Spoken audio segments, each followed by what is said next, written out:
Well, ladies and gentlemen, may I acknowledge and salute you all at this auspicious occasion when we're starting something totally new. Last week, I received an email that said that as the outgoing chair of the Apiculture Governance Review Board, we've decided that you will stand up in front of a large audience at the Honey Conference and you will tell them in a short overview of the AIGB's activities and the future of the industry. It didn't sound a very easy task, but here we go. And I had some trepidations, but I accepted. As I sat down to prepare what I might say, I reflected that there are many of you here who know a lot more about the industry than I did, past and present, and could probably do a better job of looking at a crystal ball of what might be going to happen in the future. I had hoped at the last minute that, like the Queen doing the address and reply or the speech from the throne, that one of these gentlemen here might have handed me a set of notes that I could actually just read from and have a brilliant and fully prepared set of notes laying out the future and in the context of the past and giving some wise and sagely events. But alas, this didn't happen. So I'm afraid my speech will be a bit like one given by a famous but not very nice politician, which started well but did not finish so brilliantly. This politician did not treat his staff very well, and he was often sarcastic and abusive, including to his speechwriter, which of course is a very dangerous thing to do. Finally, the speechwriter could take it no more and gave notice. But in the period while the notice was being taken, he agreed to write one more very important speech. And so our minister rose up to the lectern, produced a written copy of his address, as they do, and you saw the other day, and spoke to the large assembled audience of industry leaders and media, and after introductory comments began on page 1. Ladies and gentlemen, tonight I have some very important things to say to you all. These are the matters of the gravest concern, not only for the industry, but for the future of our nation as a trader in the world. Tonight I'm going to address a number of fundamental problems squarely and directly, and describe in some detail how the government, by a long-term strategy, intends to strongly and in a forthright way deal with them. And then I intend to begin with the most serious. And he turned the first page and found it all blank. And the only words that the speechwriter wrote were, "Okay, chum, you're on your own." So here I am, ladies and gentlemen, on my own, telling you about this great and auspicious day for apiculture, the honey industry at last coming together. And I probably see things differently to many of you, as I don't have a long history here, and I may tend to look at things from an outsider's perspective. Where did all this come from? Well, as you know, the honey industry in New Zealand has been tragically divided into a number of smallish groups for as long as anybody can remember. We all know that in many respects beekeeping is a solitary profession, or it was certainly in the past, made up of rugged individualism and rugged individuals working deep in the New Zealand hinterland, collecting honey, fertilising crops and pasture. A hidden but nearly invisible group of people performing essential and life-giving services to all parts of the pastoral industry. Honeybees had been in New Zealand since 1839 and had spread everywhere, but in the 1980s and 1990s, things began to change as the Manuka honey industry was born. Professor Peter Molan, the father of the industry, and I think at this point I should just briefly, as was done before, acknowledge what a father of the industry he was, showed that Manuka, through DHA and methylglyoxal in the honey, had marvellous medical properties, and quite suddenly honey became a great economic commodity for the world, which all the world wanted.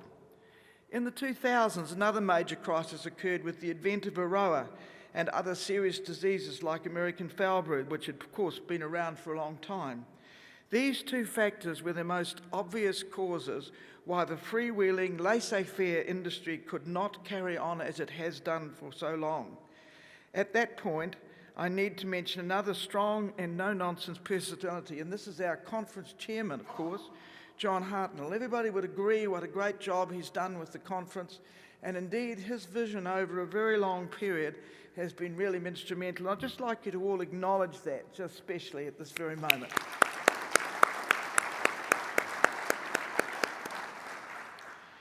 Now, at conferences like this, the rank and file of the honey industry strongly and definitely are moving to begin the process which bears fully this day.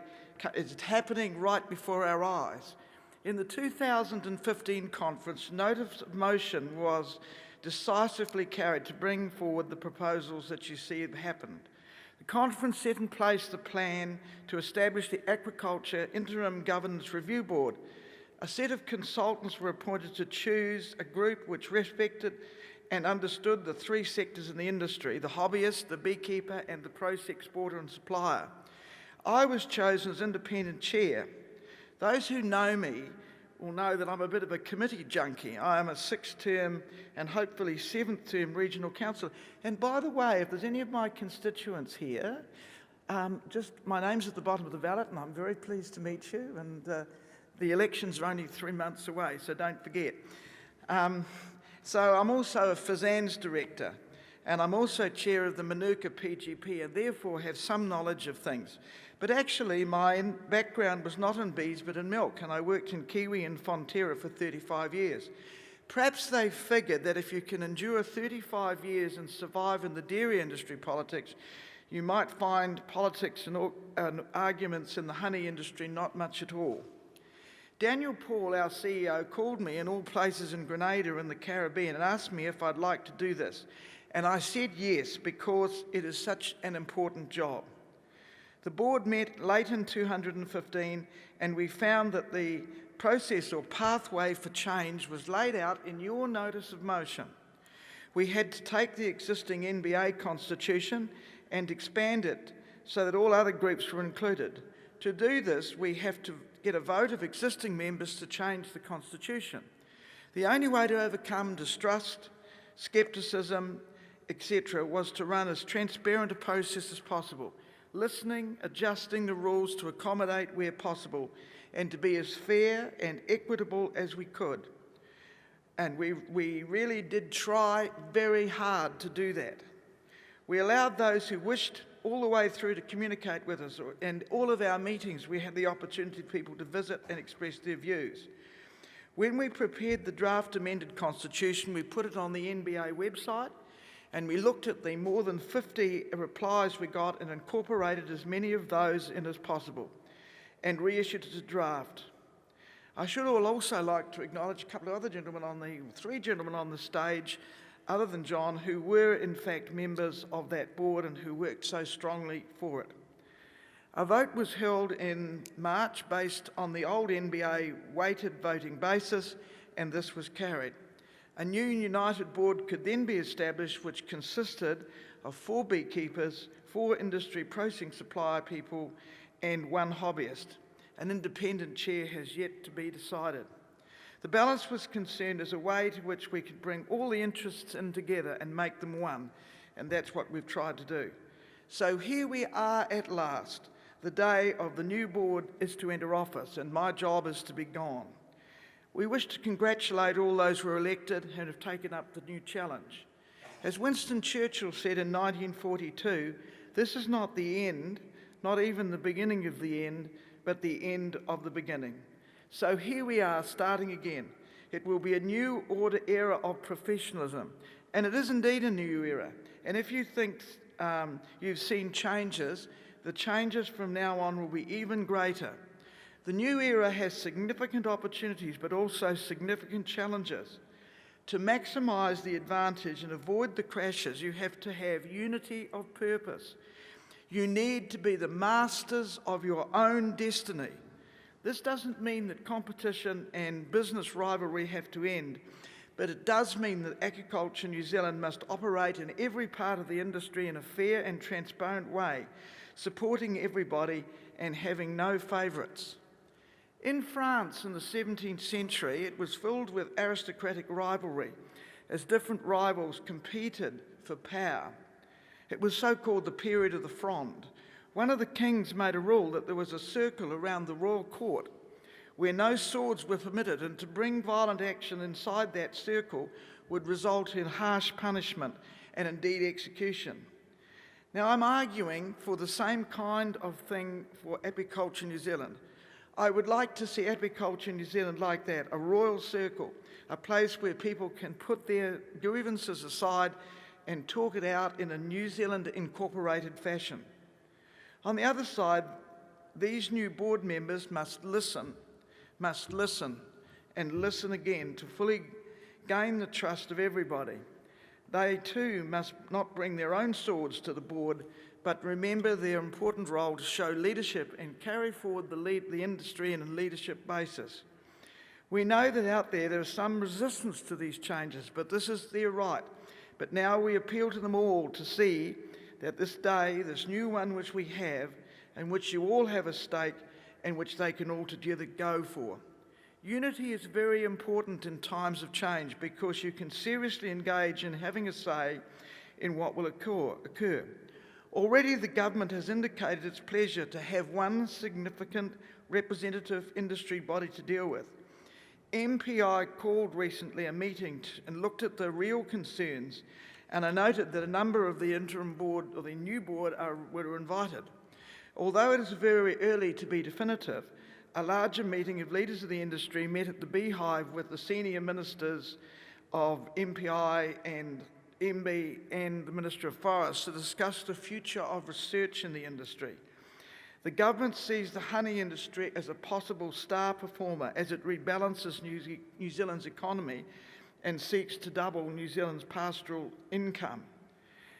It now sees that apiculture exists, and it plans to team up to make the resources available for research in a wide range of areas such as biosecurity, bee health, diseases, new types of exports, honey, research on products like propolis and royal jelly, traceability, testing standards. We just don't want to see the resources of the government dissipated in all kinds of little ways. We want to see this all brought together, and we think that apiculture, with a partnership of the government, has the capacity to do this. To be a success, the industry has to carry out a lot more research in these areas, but they have required lots of money, which the industry alone does not have. Only now that we have a united team can we initiate such a thing, and it's contemplated and will happen in the future, so watch this space. We had at the time last when statistics were being taken 600,000, nearly 700,000 hives, and if we are honest, a number of unregistered ones out there as well. We suspect that the new numbers will be more than 700,000, and in a few years, the way we're going, we would have 1 million out there. This in itself creates a headache. Just as you don't get double the milk out of a herd of cows by doubling it without changing the food supply, you now are at risk of just not having sufficient flowering plants to do the job. The population pressure could bring you into a crisis. While initiatives like the Sustainable Farming Fund and Trees for Bees and even the larger areas of manuka being planted or already planted out in PGP initiate this, the truth is that there is problems and it's going to get worse. Worse still, the shortage is leading to rogue behaviour, rivalry and even violence in some cases. Many traditional beekeepers are being pushed off the land. Landowners are upset to find bees just over the expense exploiting this land. This and the attempt by big players to mark out territory is another feature that must be addressed. The traditional ways of a handshake are not enough. These kinds of issues will land on Agriculture New Zealand's plate, and it will have to negotiate with the government as to what the outcome must be. And you can only do that as a united industry. It is not inconceivable that this would become a property right of some sort in the future. One thing that apiculture will be able to do, as inherited from the Federated Bee Farmers section, is the standard contract system. It may have been necessary once, not necessary once, but now it clearly is, and we must work together to see that these rules are enforceable. Another critical matter on the horizon is the new manuka standard, necessary because of some very dodging dealings which our trading partners are increasingly watching for. and Chinese and Asian markets, like you, do not like to think that they are being taken advantage of. And there'll be new testing systems and impositions of traceability, like it or not. This could well lead to a real economic shock for the industry, where many people in the Manuka space see prices ever rising, like house prices in Auckland, as Tony Wright says of Comvita said recently. But the new standard could see Manuka honey prices rise in some cases, but fall sharply in other places. Other worries that this could bring a stream of cheap honey onto the market, producing gluts and price falls. So apiculture New Zealand has many issues to face without the endless problems concerned around disease, bad flowering seasons and all others. All these indeed are challenges for you. You will have to face them with Api New Zealand moving forward. But I don't want to leave you with an impression of gloom or of pessimism. On the contrary, this was never a worse time or a better time. There are solutions out there, and you have before you the opportunity for a very successful future. Industry producing over $1 billion worth of goods, perhaps later $1.5 billion goods, perhaps comparable to the wine industry. The aim must be to broaden the base. Manuka will, we hope, always remain a valuable and unique product, but the time is coming when other specialty honeys need to start and have their time in the sun. Climate change, the necessary unfriendly environment for bees worldwide, coupled with increased population, is a backdrop for our continuing prosperity. Indeed, the foreign companies and foreign buyers are already here. They are already here and already in this room. They are very interested in you. But ladies and gentlemen, it's a bit like the way the ant is interested in the aphid. The other thing apiculture can do is invest in education and skills, because we're going to need those, and we're going to need them in new ways. I have mentioned many things, many challenges and many opportunities. As the good ship Apiculture New Zealand leaves the wharf, sailing with a new crew, hopeful to do into a brighter and more successful world with many opportunities, and you, all of you, putting aside all your negativities and doubt, please get aboard the boat. You will, through your hubs, sectors, associations and clubs, you can do it all. If we can all do it, the future will be bright and the bees will buzz happily in the beautiful land of Aotearoa, and we'll all be rich. Thank you, ladies and gentlemen.